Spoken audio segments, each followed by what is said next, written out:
বন্ধুরা স্নান টান করে রেডি হয়ে গেছি, আমি রেডি হয়ে গেছি, মেয়ে রেডি হচ্ছে, আর আমার পুচুকে রেডি করিয়ে নিয়েছি। ওকে হচ্ছে আজকে ভ্যাকসিন আছে, ভ্যাকসিন নিতে নিয়ে যাব। আর বড় পুচুটা বলছে ঘরে থাকবো, তো ওকে বেকার রোদ্দুরে নিয়ে গিয়ে লাভ নেই, কেননা রোদে কষ্ট হবে গিয়ে বেকার বেকার, তো ওই জন্য ওকে ঘরে রেখে দিয়ে যাব।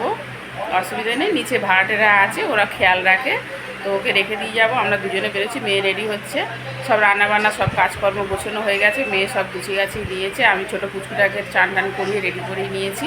তো আজকে ভ্যাকসিন আছে, এলে হয়তো কোনো কাজ সেভাবে করতে পারবো না, কারণ মানে ভ্যাকসিন দিলে তো জানো সবাই যে বাচ্চারা 24 ঘন্টা কান্নাকাটি করে বা অস্বস্তি হয়, ওদের ব্যথা হয়, যন্ত্রণা হয়, তো ওই জন্য সব কাজকর্ম গোছানো হয়ে গেছে, রান্না বান্না করে রেডি করে নিয়েছি, টিফিন টিফিনও করে নিয়েছি, এবারে বেরোচ্ছি।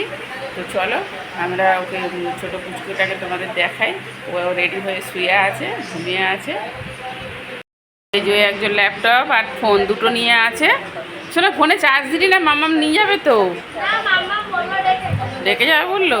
আর এই যে একজন ল্যাপটপ দেখছে আর ফোন দেখছে, আর ওই একজন রেডি হয়ে শুয়ে আছে, সাজুগুজু করে রেডি হয়ে শুয়ে আছে। এটাকে নিয়ে যাব, স্নান টান করিয়ে একদম বাবু সাজিয়ে দিয়েছি, নিয়ে যাব। তো চলো বেরোবো, এক্ষুনি বেরোবো, কারণ এখন টাইম হয়ে গেছে যাওয়ার, 11টার মধ্যে যেতে হবে। কাছাকাছি যাব, বেশি দূরে যাব না, সামনাসামনি যাব। প্রচণ্ড রোদ উঠেছে বাইরে। হ্যাঁ হয়ে গেছে তো, চলো চলো আমরা ভ্যাকসিন দিয়ে আসি।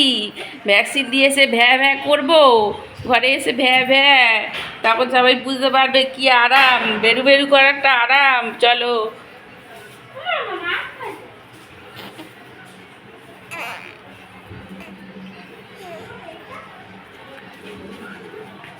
একসঙ্গে দুটো, এই পায়ে একটা এই পায়ে একটা। চলো চলো, তুই নামবে না, ওপরে চুপ করে থাকো, আর লাফালাফি করবে না।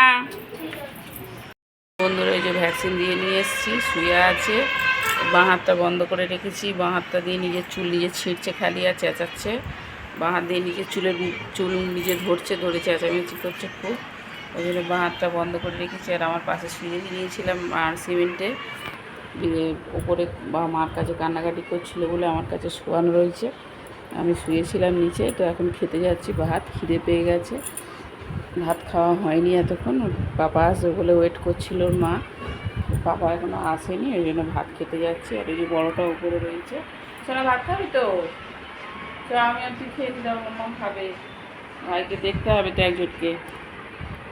ছোটো বন্ধুরা ভাতটা খেয়ে নিই। বন্ধুরা তো দুপুরে রান্না করেছে মেয়ে আজকে, হচ্ছে যে এটা কীভাবে কী চচ্চড়ি, এটা মাছের তেলের চচ্চড়ি করেছে, বেগুন দিয়ে আলু দিয়ে, হচ্ছে কালকে কাতলা মাছ এনেছিল বড়, সেই মাছের তেলটা দিয়ে আর চচ্চড়ি করেছে। আর এখানে হচ্ছে পোনা মাছের ঝোল করেছে, বড় পোনা মাছের ঝোল, চাটনি করেছে। তো চলো খেয়ে নিই, খেতে পাচ্ছে। আমি খেয়ে গিয়ে আবার কিছুর কাজে বসলে তবে মেয়ে খেতে পারবে, কারণ একজন ওর কাছে থাকতে হয়, উঠে পড়লে খাওয়া যায় না, কান্নাকাটি করবে। তো আমি খেয়ে নিলে ওর কাছে যাবো, তারপর মেয়ে খেতে আসবে।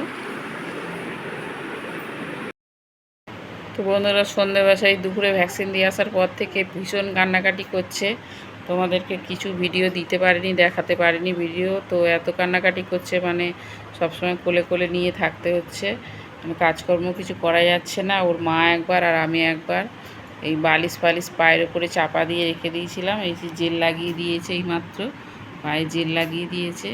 বাঁ পাটা ভীষণ ব্যথা, দুটো পায়ে আর একটা হাতে ইঞ্জেকশান দিয়েছে, তো বাঁ পাটা বেশি ব্যথা হয়েছে। ওই ওষুধটা খুব ডোজটা কড়া ডোজ, ওই বলে দিয়েছে যে বাঁ পাটা বেশি অসুবিধা হবে, তো খুবই কষ্ট পাচ্ছে, কান্নাকাটি করছে, খেলা করতে পারছে না। তো যাই হোক, মানে কথা বেশি বলতে পারছি না, দুধ খাওয়াতে খাওয়াতে ভিডিওটা করছি।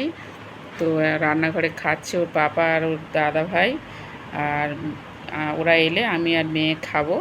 তো আজকে ব্লগটা আমি শেষ করলাম এখানেই, আবার দেখা হবে পরের ব্লগে।